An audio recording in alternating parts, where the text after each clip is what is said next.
No niin, Hitsipirkko täällä. Tarkoitus oli kuvata nyt siitä ydintäytelangasta ja sillä hitsaamisesta video. Sitä oli useampikin toivonut, mutta se hanke kohtasi nyt heti vastatuulta. Minä kävin tänään 5 eri kaupassa sitä ydintäytelankaa etsimässä. Ja joka paikasta kyllä löytyi semmonen pikkurulla, semmonen niinku kilo tai alle.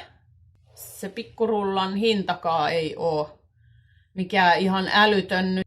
Mutta siinä tulikin nyt semmonen ongelma, että kun mulla on se hakas, nyt olen tänään sen verran sivistynyt, että ne semmoset pikkurullat, kiloja siitä alaspäin, niin ne sopii niihin markettikoneisiin. Mutta sitten toi hakas, kun ei ole ihan markettikone, vaan pykälää tai paria laadukkaampi, niin siihen menee 1,5–5 kilon rulla tohon mun hakakseen. Eli se keskiö on niinku eri kokonen. Ja mie niistä 5 kaupasta 1 löysin semmosen 5 kilon rullan sitä ydintäytelankaa. Ei kun anteeksi valehtelin. Se rulla oli 1,5 kiloa, mutta se oli niinku semmosen 5 rullan kokonen. Mutta siinä rullalla oli vain 1,5 kiloa sitä ydintäytelankaa. Ja se 1,5 kiloa maksoi 56 €. Niin minä nyt kuitenkin päätin, että minä en sitä osta sitä 1,5 kiloa 56 € lankaa, koska minä en sitä itse mihinkään tarvi, enkä pysty sitä mihinkään hyödyntämään. Ja toistaiseksi tämä tube nyt ei tuota penniäkään. Mulla on joku noin 200 tilaajaa.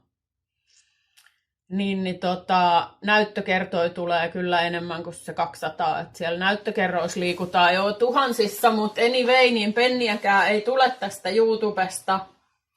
Niin ei mun kannata semmoista 56 € rullaa ostaa ihan vaan silleen viihteen vuoksi muutamalle 100 ihmiselle. Mutta palataan siihen asiaan, että jätetään se korvan taakse. Ja jos mulla joskus on, se YouTuben raja on muistaakseni 1000 tilaajaa, niin sitten sen jälkeen pystyy alkaa hyödyntää niinku tätä mainostushommaa. Niin otetaan toki tähtäimeksi se, että päästään sinne 1000 tilaajaa, seuraajaa, mitä ne nyt onkaan. Ei ole termit ihan hallussa, mutta päästäisiin sinne ja otetaan tavoitteeksi, että joskus tästä kanavasta vaikka muutama kymppi kuussa tulisi, niin sittenhän sillä muutamalla kympillä voisi jo hankkia semmoisen, vaikka sitten semmoisen ydinjäterullan, niin päästään kokeilemaan sitä sillä hitsaamista. Niin en ole kuopannut sitä projektia, mutta valitettavasti se ei nyt tänään toteutunut. Mie kävin ostaa kyllä suuttimia ja mie kävin ostaa mie ostin 1,5 millin peltiä ja sitten 2 ja 3 millistä peltiä. Oli tarkoitus sitä ydinjätelankaa kokeilla. Mutta mie säästän ne pellit ja palataan siihen ydinjätelankaa joskus tulevaisuudessa. Ja täytyy nyt sitten seuraavalle videolle keksiä joku muu hitsausaihe, että miehän voisin vaikka ottaa nyt ne pellit, mitä minä ostin,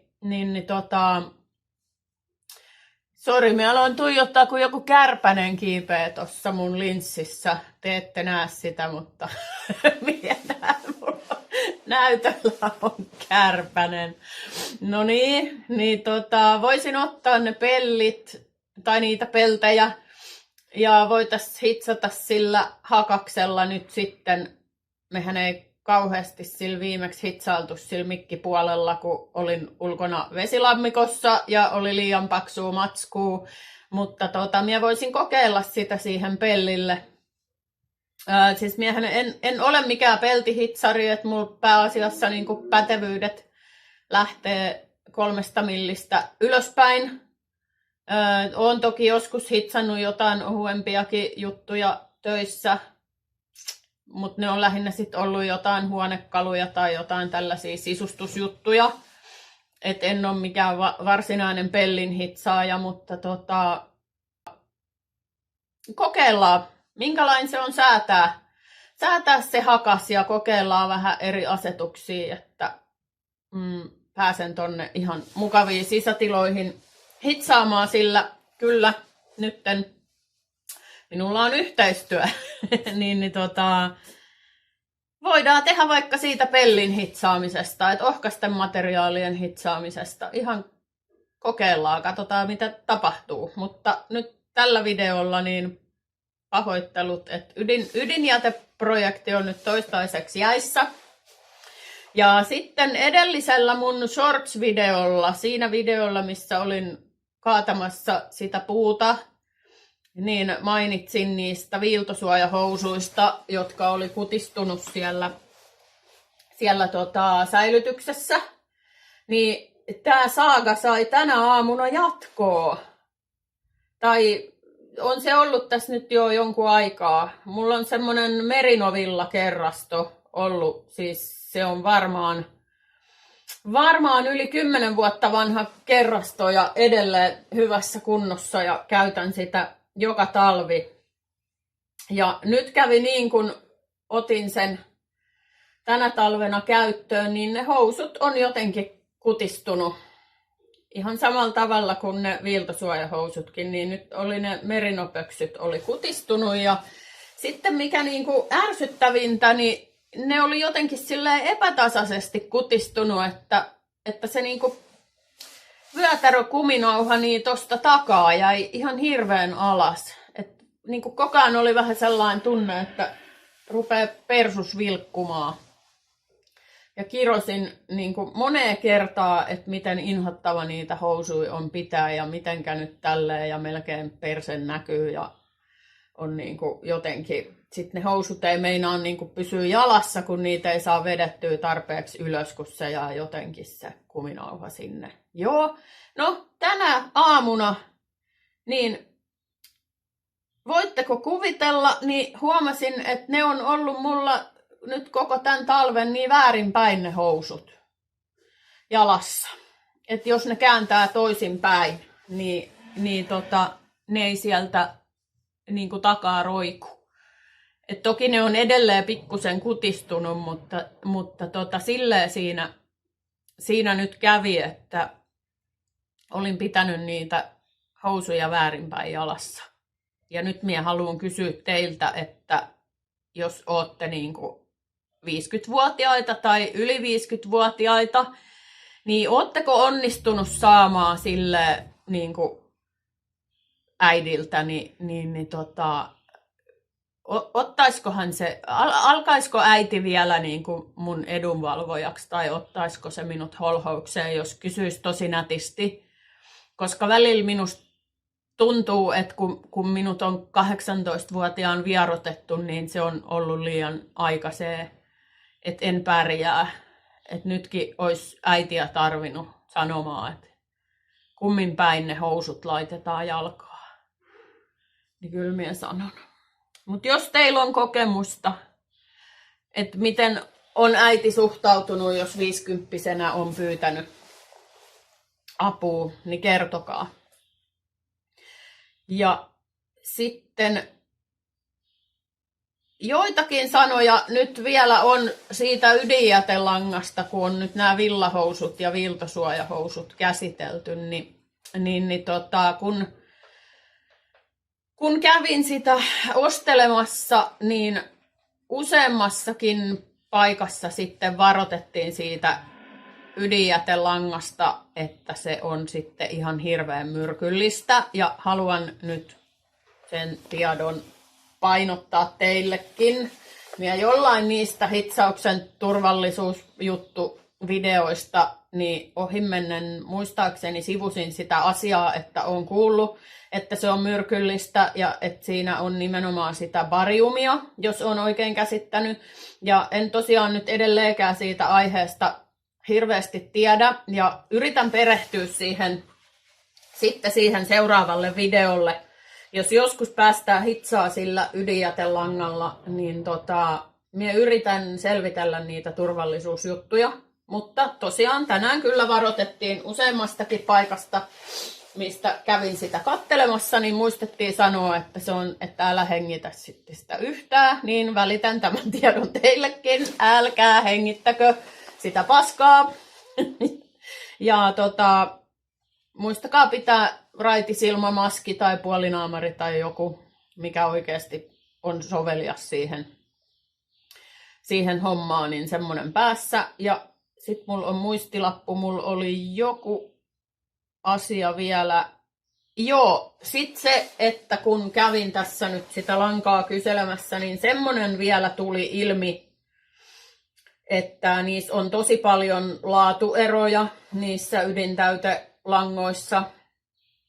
Että, no en nyt sitten taas tiedä, kun en ole yhtäkään semmoista kokeillut, mutta ilmeisesti juuri näin, että ne halvimmat on aika huonoja.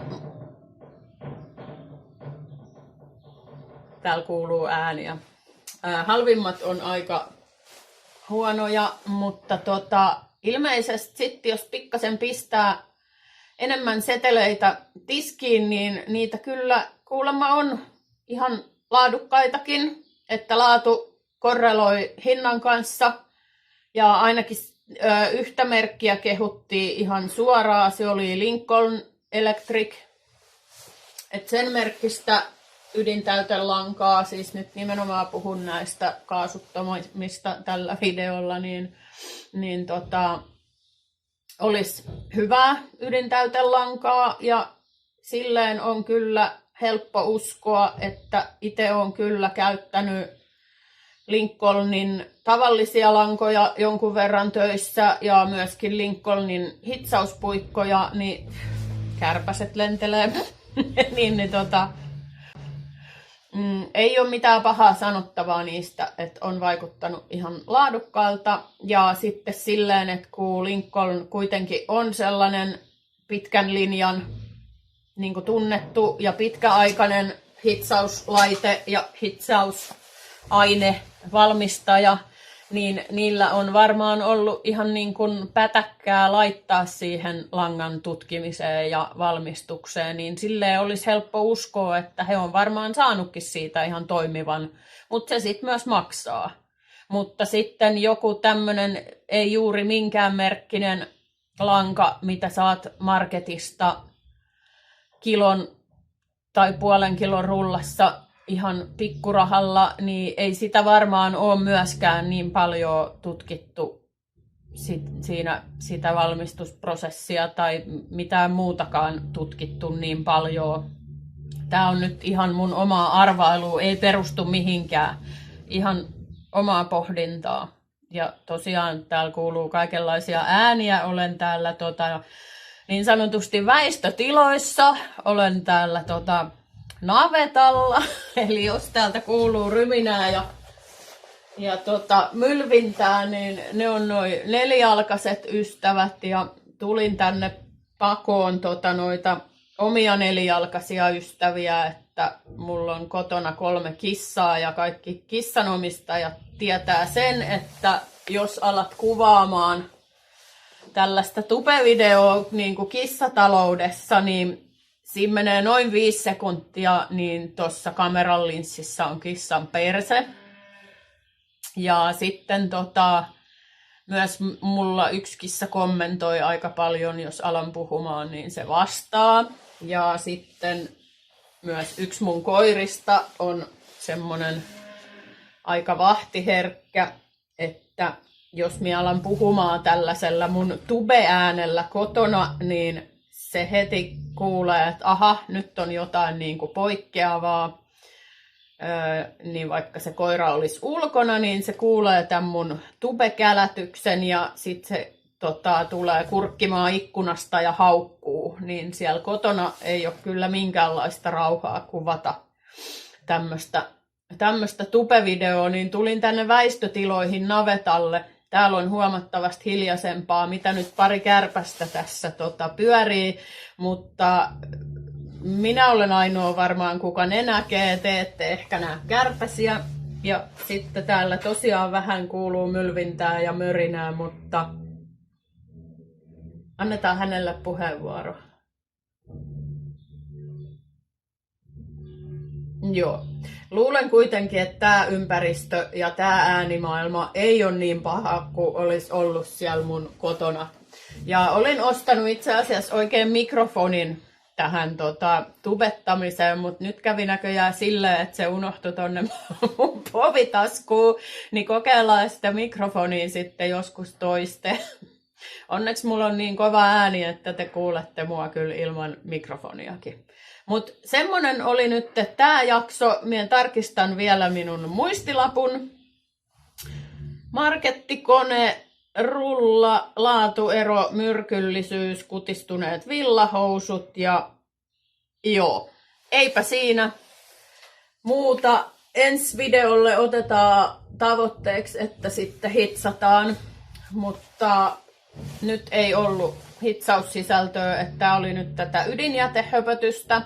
Ja sitten vielä haluaisin lopuksi pyytää, että jos yhtään tykkäsit tästä videosta tai jostain muusta mun videosta, niin laita kanava tilaukseen. Se ei maksa mitään se tilaaminen, eikä siitä ole sulle mitään haittaa.